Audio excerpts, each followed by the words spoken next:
today with my favorite reads of 2024.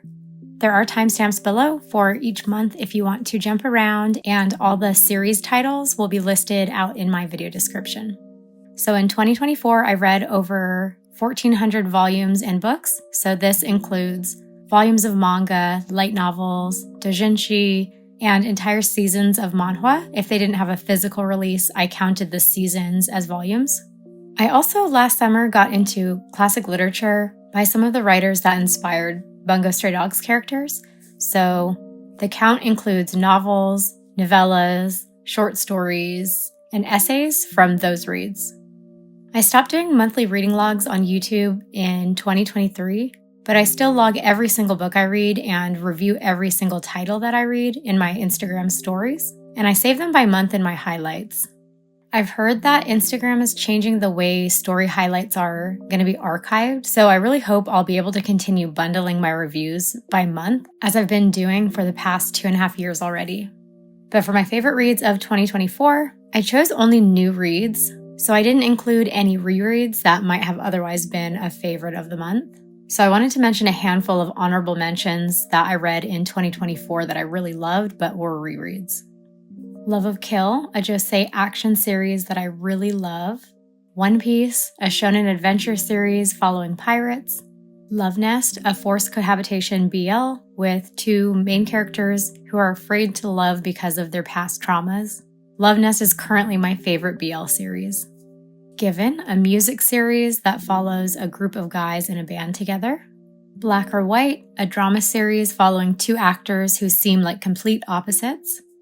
Candy Color Paradox, a rivals to lovers story following a journalist and a photographer that work for the same paper. Cherry Magic, a soft workplace romance with fun supernatural elements. And Our Dining Table, a cozy story with characters who bond over food. So some of these are all-time favorite series for me, so had to mention them, and I would recommend all 8 of these titles. So the rest of the titles, I will go through them by month.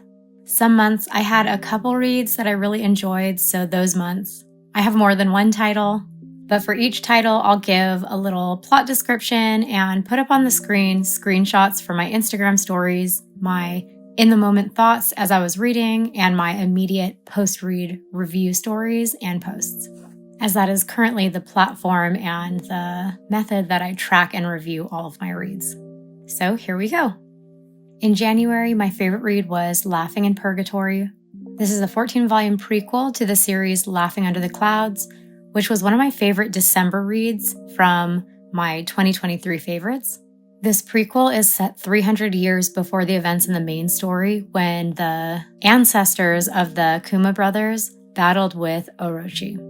So it's a supernatural historical series that is really mysterious and has suspenseful storytelling with really moving character arcs. It put me through a lot of emotions, as there were bits of action, tragedy, comedy, and romance throughout. The series doesn't have an English print release yet, but I do already have Laughing Under the Clouds in my physical collection, as well as the mangaka's 2 art books, because I really love their art style. For February, I have 3 favorite reads. The first 2 were volumes 3 and 2 of the Bungo Stray Dogs light novels, The Untold Origins of the Detective Agency, and Osamu Dazai and the Dark Era. So Untold Origins is set 12 years before the events of the main story and follows Fukazawa when he meets Rampo before the founding of the Armed Detective Agency. And Dark Era is also a prequel story, but set 4 years before the main story, and it follows Oda when he's given an assignment by Mori, who is the boss of the Port Mafia. Fukazawa and Oda are my 2 favorite characters in Bungo Stray Dogs, and in the anime, the content from these 2 novels are some of my favorite sections of the anime, but I especially enjoyed reading the content from the novels because I loved getting to read both of their inner monologues as they reacted to things and interacted with people. They're both calm and quiet men, and in the anime, their emotion is mostly depicted with slight changes in their facial expressions or their tone of voice, but in the novel, they're just screaming with emotion inside their heads, and I loved being able to see how they thought, how they felt about each thing they were going through. I loved getting all the extra nuance that wasn't quite adapted to anime, and would highly recommend these novels These two specific ones if Fukazawa or Oda are your favorite characters. And my other favorite February read was the BL one-shot, Offstage Love Side. This one is rated mature, and it's the funniest BL I've ever read.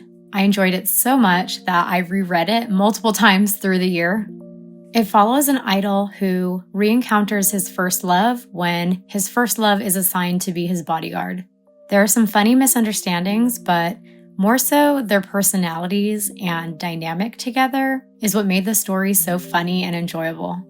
I'm looking forward to its sequel volume that was announced last year because I can't wait to read more about them. This one doesn't have an English license yet, but I'm really hoping it will get picked up for a print release soon. In March, I had two favorite reads. First was the manhwa series Ouroboros. This one is rated mature, and it's completed on Lewellyn.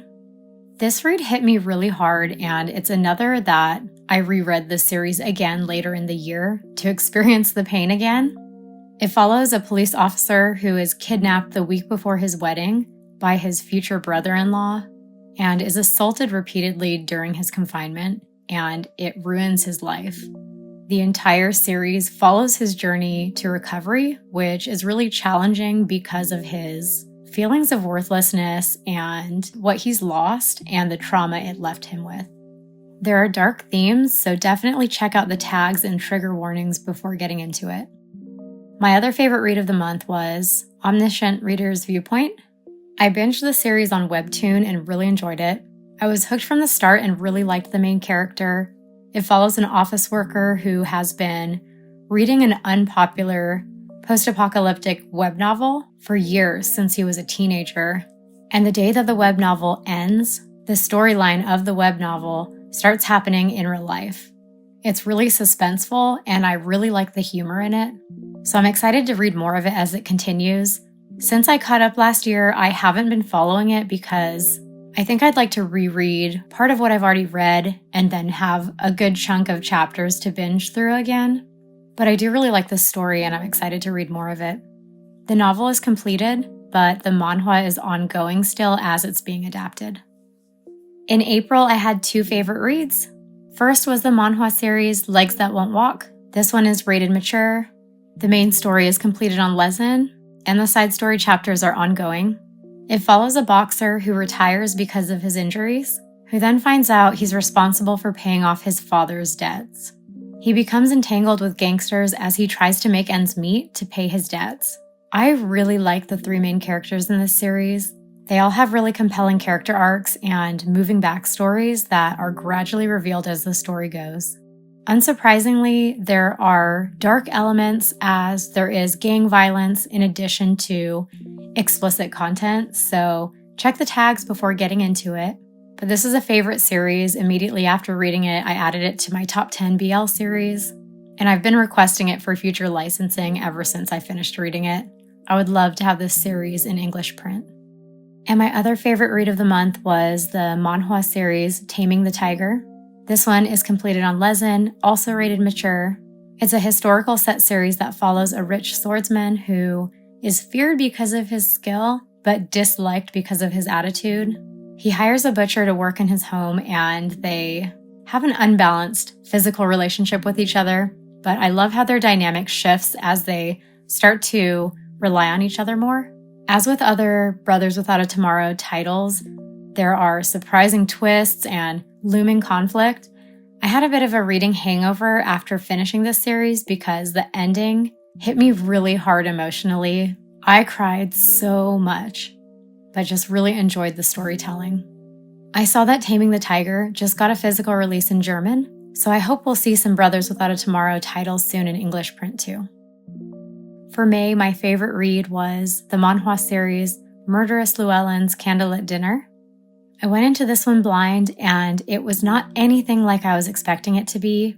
I had seen panels on social media from the first arc of the story where the main character's neighbor is odd and sits in the hallway peeling onions, and that's all I knew. But the story is really interesting. It's a historical set mystery drama series. The main character is struggling to make ends meet and has a weird neighbor who seems to have taken an interest in him, and he feels like he's even spying on him. but I love how things go from there. Both of the main characters have compelling backstories, so my perception of things really changed once their past started being revealed. This one is completed on Lewellyn, but was also just licensed by Eyes Press for an English print release starting in May, so I'm looking forward to it. My favorite read for June was the manhwa series Reunion. This one is adapted from a novel and is ongoing. It has a mature release on Lewellyn and both mature and all ages versions on Manta. The main character is poor and is given an opportunity to make a lot of money if he agrees to pose as a girl for the summer to fool the elderly chairman of a company. And he ends up bonding with the chairman as well as the chairman's grandson as this girl.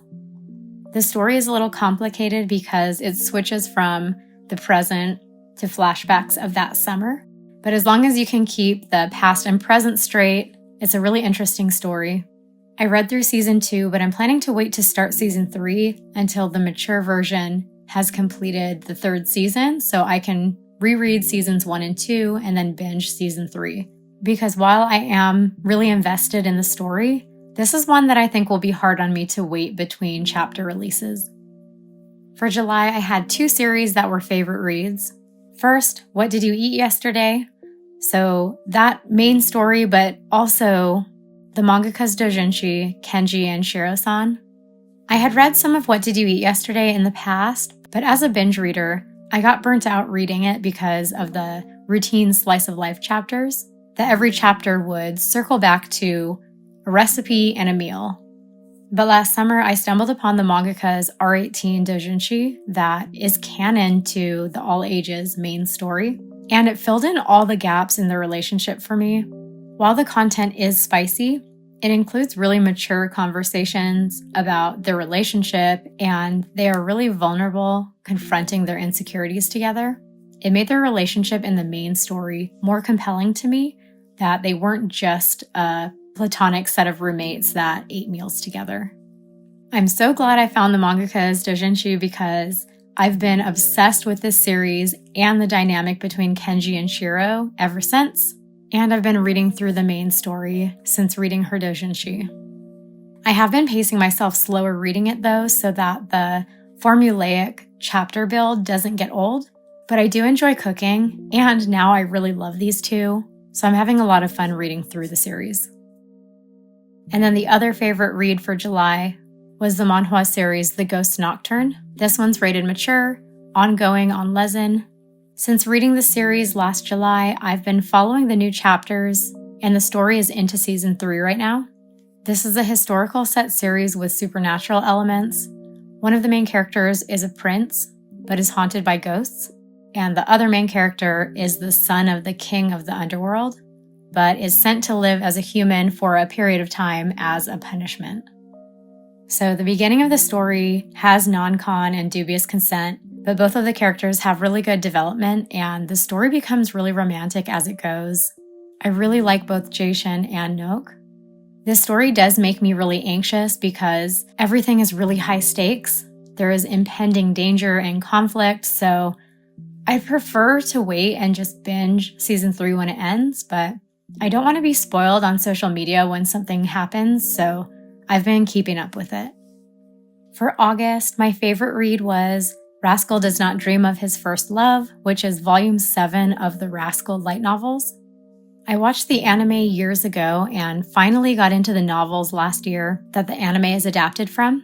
The content in volume 6 and 7 is the content from the anime movie that followed season 1, and that section of the story is also my favorite part of the anime. So I really enjoyed reading the source material to get the extra nuances from inner monologues and descriptors that were not quite adapted to the anime. I'm currently almost caught up on the Rascal novels. I read volume 12 in December, and I still have volume 13 to read before the next release. For September, I had 3 favorite reads. I tried really hard to narrow it down to 2, but I enjoyed all 3 of these a lot, and they each impacted me differently, so I wanted to include all 3 of them. First is For the Kid I Saw in My Dreams. I'm a big fan of Erased, and I had read the mangaka's other title, Island in a Puddle, earlier in the month, So I wanted to just go ahead and read this other title of his as well. I was surprised how gripping it was. It had similar vibes to Erased with the tension and suspense, but it was not a rehash of Erased at all. It definitely felt like its own unique story. So the story starts with a family being attacked, the parents are killed, and their twin boys, one is kept hidden during the attack, and the other is abducted by the attacker.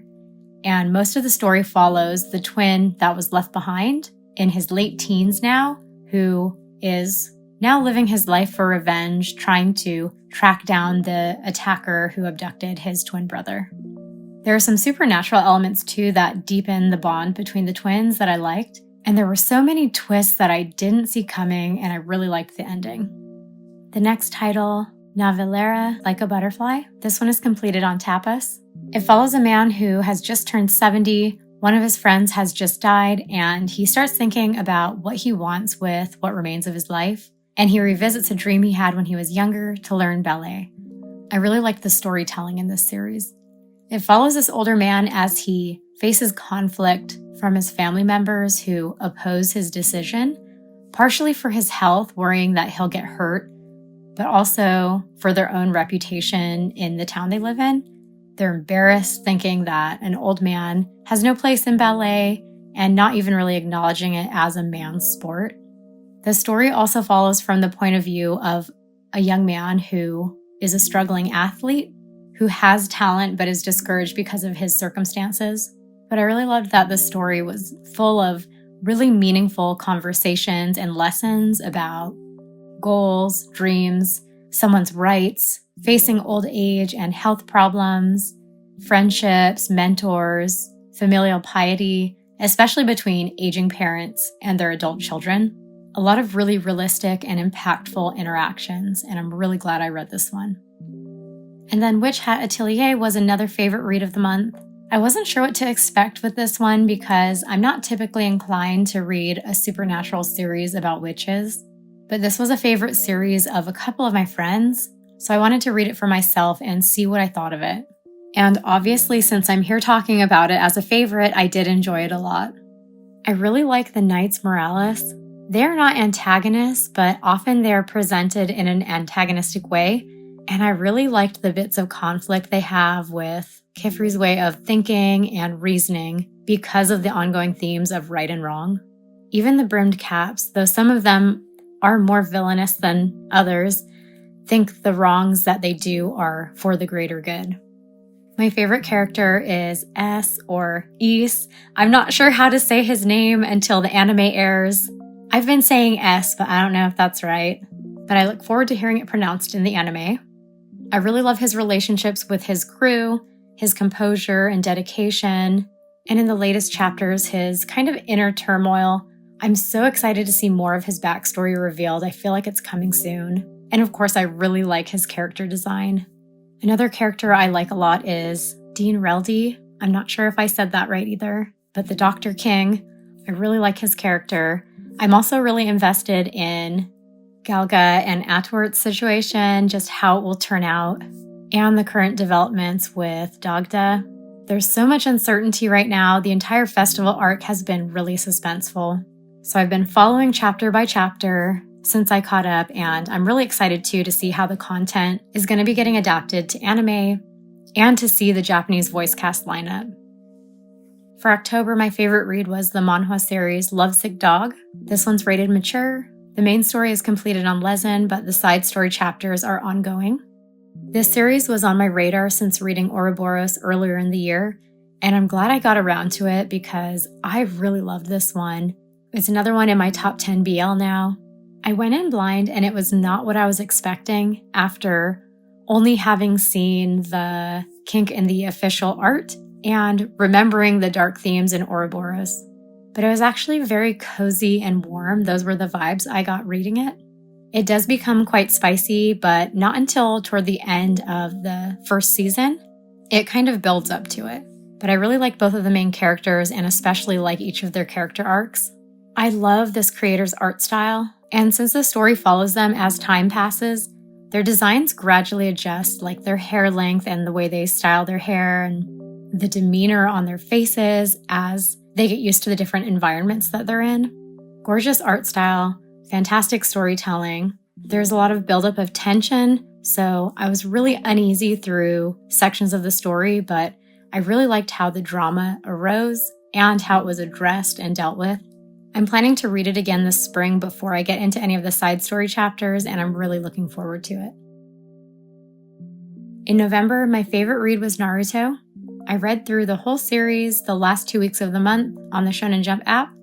For years, I had not really had a desire to read Naruto, but because I had read One Piece in 2023 and enjoyed it, I wanted to check Naruto off my list and then get to Bxtch in 2025 so that I could have read the big three. I also noticed that a handful of Zosan artists that I liked also had Kakeiru fan art, so I wanted to meet Kakashi and Iruka to see if I would like them too. And I loved the story and really loved both Iruka and Kakashi. There were a lot of characters I really liked and sections of the story that were really emotionally moving. Some other characters that I liked a lot were Minato, Jiraiya, Itachi, Guy, Rock Lee, and Gaara. I also liked Nagato and Zabuza. My favorite arcs were Jiraiya the Gallant, Pain's Assault, and Land of Waves. I'm really glad that I was able to get to the story and just get into it, literally knowing nothing except that it was about ninjas and that Sasuke hated his brother. That's it. Any spoilers I may have seen over the years didn't stick in my brain because Naruto had not really been on my radar. But even though I'm years and years late, I'm really happy I gave it a try. I'm currently watching through the anime now and waiting for my husband to read the series so I can start talking about spoilery things with him. I'm also currently still in the middle of getting my fill of Kakeiru, fanfics, and doujinshi, and I'm planning to wait a bit to read Boruto until later this year so that I can finish watching the Naruto anime and then get into my read of Boruto. And the last title for December, my favorite read of the month, was Boss Bitch Baby. This one has both a mature and an all-ages release on Tappytoon, and it's completed with 2 seasons and several side stories.